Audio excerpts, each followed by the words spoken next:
İFYL Avanos odun ve kömür yakıtlı kalorifer sobamız.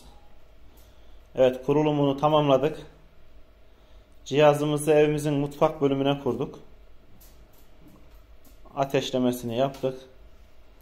Evet, tesisatları şu şekilde oldu. Şuradan tahliye suyunu dışarı verdik. Evet, burası cihazımızın derecesinin olduğu yer. Şu şekilde bacamız, genleşme tankımız, imbisant tankımız.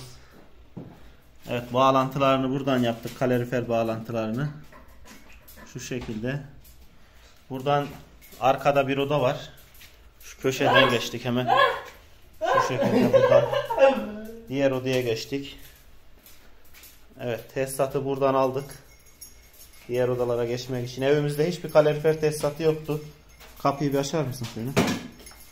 Buradan sobanın yanından aldık tesisatı. Bu şekilde kapının arkasından holümüze geldik. Şu şekilde şuradan hole geçtik. Buradaki fayansları kaldırdık. Şu şekilde burada hole bir petek bıraktık. Buradan devam ettik. Şu şekilde bu odamıza bir petek bıraktık buradan. Buradan arkada bir yatak odamız var. Oraya petek bıraktık 2 tane. Şuradan holden gelmiştik şu şekilde. Buradan banyoya geçtik. Banyoya bir boiler bıraktık.